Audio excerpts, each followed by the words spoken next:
The ancient mystical order, Rosicrucis, also known as the Rosicrucian order, AMORC, is a worldwide cultural, educational, and philosophical organization that is perpetuating the profound and practical teachings of the Rosicrucians.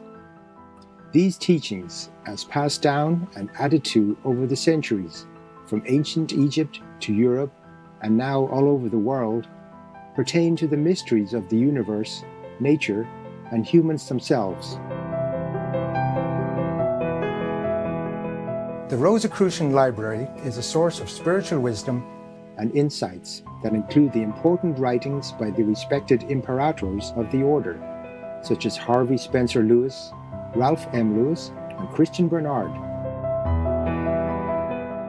Today, we are privileged to present excerpts from Ralph M. Lewis's book titled The Sanctuary of Self, which guides us on the discovery and analysis of self and describes the mystical state of consciousness in detail. Let us now read from the chapter titled Cosmic Consciousness. From The Sanctuary of Self, written by Ralph M. Lewis and published in 1981. Cosmic Consciousness. A normal mystical state is one wherein an individual receives the incentive, the stimulation, and the determination to strengthen his character, to follow the course of righteousness, and to develop the commonly accepted virtues. Such mystical states of consciousness are encouraged by society. Civilization and society in general need all such religions and systems of philosophy which lead man to dwell closer to his God, or the God he conceives, and which will strengthen his character and cause him to follow what he understands to be the spiritual aspects of his inner self.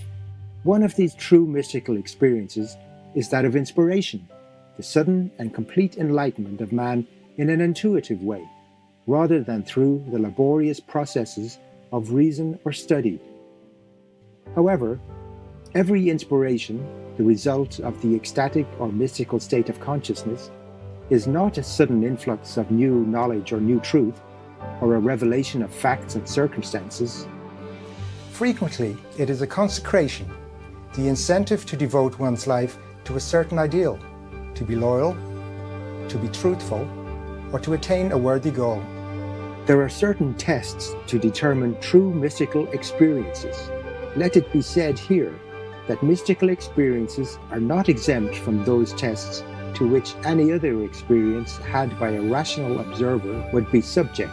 When one believes that incoherence and obscurity are signs of mystical consciousness, he is making a serious mistake, for the mystical experience must be coherent, it must be rational, and it must be comprehensive.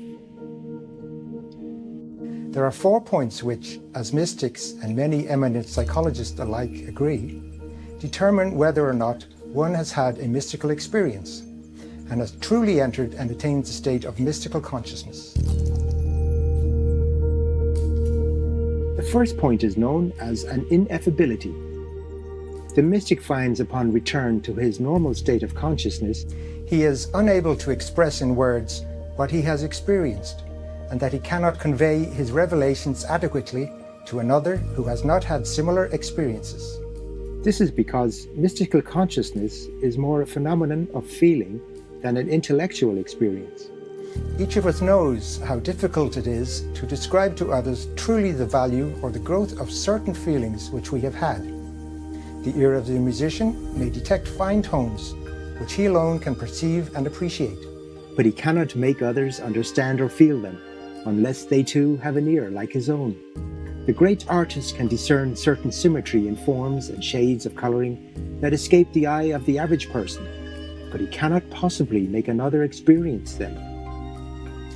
The second point of determination is known as the noetic quality. This means the intellectual quality of the mystical consciousness. One has the realization that which is imparted to him comes from a supreme or higher intelligence, that it is a knowledge or a wisdom that far surpasses anything which could be conveyed to him by word of mouth of mortal man, or that has ever been written for the physical eye to see. Further than that, he experiences a perception, that is, a complete understanding and illumination. It is not just a matter of receiving certain sensations or impressions. It is a matter of completely and thoroughly comprehending them. It is an insight into God's nature and into the depth of one's own soul. Further, the acquired knowledge is always accompanied by the weight of authority. What is experienced is never adumbrated or detracted from by any question or any doubt as to authenticity. There is always an inner conviction. The third point is known as transiency. This concerns the duration or length of time of the state of mystical consciousness. It is generally conceded, from a matter of record, that the state cannot be sustained for longer periods than from 1/2 to 1 hour. Further, the details of the experience are always recalled imperfectly. One has a full appreciation of the result of the experience, of the thing in its entirety, but what had contributed in detail to it cannot be objectively recalled. We may liken it unto a drink which a thirsty man takes. When the thirst is quenched, he experiences a great gratification, and yet he would find it extremely difficult to describe the drink. Certainly he would admit, to himself at least, that the coolness and the wetness of the water were adjectives entirely inadequate to describe those qualities which had produced that gratification he felt. Also, whenever the state of mystical consciousness recurs, the recurrence results in a continuous progress. Each experience begins where the last left off. There are no unexplained interims, always a progressive development. It is as if one were looking upon a motion picture screen at a story being unfolded, and suddenly, at a certain point, the projector was switched off, the light would be extinguished, and the shadow pictures would disappear. Perhaps minutes, hours, or days later, if the projector were again started, the visual impressions on the screen would begin exactly where the tale last ended. Nothing would be left unexplained or incomplete. One never goes backward, and there is no retrogression in the state of mystical consciousness. The fourth point of test, a determination of what constitutes the mystical experience of cosmic consciousness, is passivity. Regardless of the performance used to bring about or to induce the state of mystical consciousness, whether it consists of concentration on some fixed idea, or some principle, or word, or place, or whether it is engendered by some physical exercise, once that kind of consciousness has set in, the individual feels himself in the presence of a superior power, of an omniscience. He has a sense of humbleness, of humility, which overwhelms him.